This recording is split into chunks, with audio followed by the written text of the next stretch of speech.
A vida de Absalão, o filho do rei Davi, é uma história que envolve vingança, traição e muita ambição. Absalão, com sua beleza estonteante e carisma arrebatador, trilhou um caminho audacioso em busca de poder e do trono de seu pai. A Bíblia destaca que não havia nenhum homem em todo Israel tão elogiado por sua beleza como Absalão. Fique conosco e vamos conhecer todos os detalhes da história de Absalão. Mas antes, inscreva-se no canal, deixe seu like e ative o sininho das notificações para ser avisado sempre que tiver vídeo novo no canal. A história de Absalão está escrita no livro de 2 Samuel, a partir do capítulo 13. Absalão era filho do rei Davi e teve 3 filhos e uma filha, sendo o nome de sua filha Tamar, provavelmente em homenagem à sua irmã, que também se chamava Tamar. Alguns eventos trágicos marcaram a vida de Absalão, sendo o primeiro deles sua vingança, que resultou na morte de seu meio-irmão Amnon. Absalão estava profundamente amargurado e tramou vingança contra Amnon, pois este havia violentado sua irmã Tamar. Ele guardou esse sentimento por 2 anos, até que em um banquete organizado para os filhos do rei, ordenou que matassem Amnon. Após esse acontecimento, Absalão fugiu para Gesur, a terra de seu avô materno, e permaneceu lá por 3 anos. O rei Davi ficou profundamente abalado com a morte de seu filho Amnon, mas após 3 anos da fuga de Absalão, por intermédio de Joabe, o rei permitiu que Absalão retornasse para Jerusalém. Embora Davi tenha autorizado o retorno de Absalão, durante 2 anos não recebeu nem falou com seu filho. Inconformado, Absalão pediu ajuda a Joabe para interceder por ele diante do rei e pedir que o recebesse. Após a insistência de Absalão, Joabe foi falar com o rei, que finalmente chamou Absalão, e pai e filho se reconciliaram. Entretanto, após a reconciliação, Absalão começou uma conspiração contra seu pai. Segundo 2 Samuel 15, algum tempo depois, Absalão providenciou uma carruagem com cavalos e contratou 50 guardas para servirem como sua guarda de honra. Todas as manhãs, ele se levantava cedo e ia até o portão da cidade, onde, ao saber de uma causa para ser julgada pelo rei Davi, Absalão perguntava sobre a cidade e a tribo de Israel da pessoa. Ele afirmava que a causa era justa e legítima, lamentando que o rei não tivesse ninguém para ouvi-la. Absalão expressava o desejo de ser juiz, para que todos pudessem apresentar suas questões legais, e ele lhes faria justiça. Quando alguém se prostrava diante dele, Absalão não permitia, ao contrário, tomava-os pela mão e os beijava, conquistando assim o coração de todos em Israel. Após 4 anos, Absalão disse ao rei para deixá-lo ir a Hebrom para cumprir um voto que havia feito a Deus. O rei permitiu que ele fosse cumprir seu voto, mas na verdade, Absalão estava tramando um plano para tomar o trono de seu pai. Ele foi a Hebrom e, enquanto estava lá, enviou em segredo mensageiros para todas as tribos de Israel, instruindo que, ao ouvirem as trombetas, deveriam dizer que Absalão foi coroado rei em Hebrom. Absalão levou consigo 200 homens de Jerusalém como seus convidados, mas eles não tinham ideia de suas más intenções. Enquanto oferecia sacrifícios, Absalão chamou Aitofel, um dos conselheiros de Davi, e muitos outros se uniram à conspiração. Logo, um mensageiro chegou a Jerusalém informando Davi que todo Israel havia se unido a Absalão e recomendando que todos fugissem imediatamente, ou seria tarde demais. O rei, ouvindo isso, partiu imediatamente com toda a sua família, deixando para trás apenas 10 concubinas para cuidarem do palácio. Enquanto o rei fugia, Absalão e uma multidão de israelitas entraram em Jerusalém. Absalão, então, consultou Aitofel sobre o que deveria fazer. Aitofel sugeriu que ele tivesse relações com as concubinas deixadas por seu pai para cuidar do palácio, para que todo Israel soubesse que ele insultou seu pai, tornando impossível a reconciliação.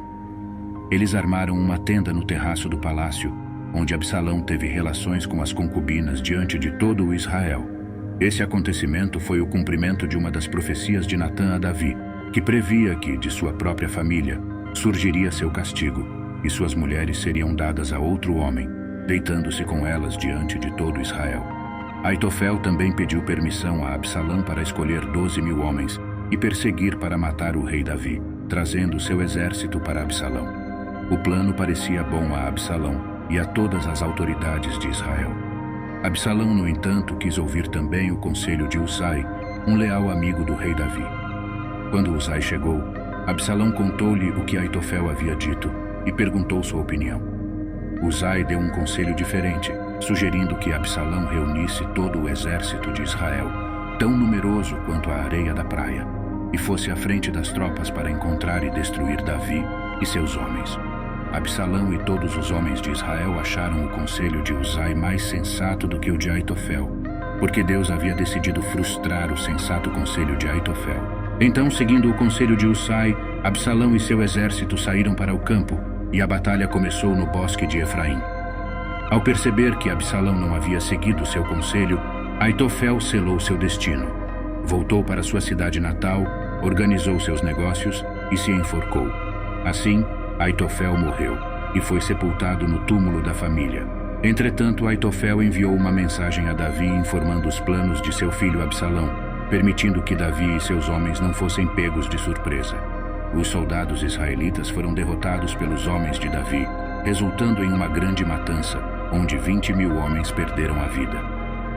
Aconselhado por seus homens, Davi não participou diretamente da batalha, pois consideraram que o rei era muito valioso para correr o risco de morrer.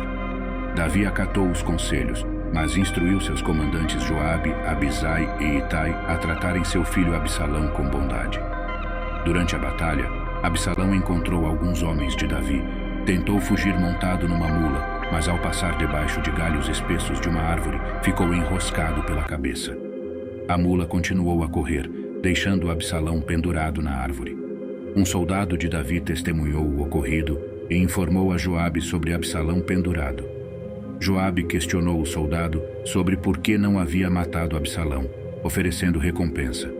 O soldado recusou, alegando que não mataria o filho do rei, mesmo por 1000 peças de prata, pois todos ouviram as ordens de Davi para não prejudicarem Absalão. Desobedecendo às ordens de Davi, Joabe atravessou Absalão com 3 dardos, enquanto ainda estava vivo, pendurado na árvore. 10 jovens então cercaram Absalão e o mataram. Joabe tocou a trombeta, e seus homens pararam de perseguir o exército de Israel. O corpo de Absalão foi atirado numa cova profunda no bosque, coberto por um monte de pedras. Todos os israelitas fugiram para suas casas. Quando Davi soube da morte de seu filho, ficou abalado. Dirigiu-se ao quarto sobre o portão da cidade, onde andava de um lado para o outro, chorando e lamentando a morte de Absalão. Expressou o desejo de ter morrido em lugar de seu filho. Joabe recebeu a notícia de que o rei estava em prantos, enquanto o povo, ciente da tristeza do rei, transformou a alegria da vitória em profundo pesar. Envergonhados, os soldados entraram na cidade sem alarde. O rei, cobrindo o rosto com as mãos, continuou a chorar e lamentar. Joabe repreendeu Davi por seu comportamento, lembrando-o de que os soldados haviam salvado sua vida e a de sua família. O lamento do rei envergonhava os soldados, fazendo-os pensar que seria melhor se tivessem morrido em vez de Absalão ter sobrevivido. Após as palavras de Joabe, Davi saiu do quarto e se sentou à entrada da cidade. A notícia de que o rei estava presente atraiu todos para vê-lo. Davi retornou ao seu palácio em Jerusalém, encerrando assim o trágico fim de Absalão, filho do rei Davi. A história de Absalão é uma narrativa complexa e trágica que nos oferece valiosas lições sobre as consequências de nossas ações. Ela nos lembra de maneira contundente que a busca por vingança e a rebelião podem nos conduzir por um caminho destrutivo. Espero que tenham apreciado conhecer um pouco mais sobre a vida de Absalão. Gostaria muito de conhecê-los melhor. Por favor, compartilhem nos comentários de qual cidade estão assistindo a este vídeo.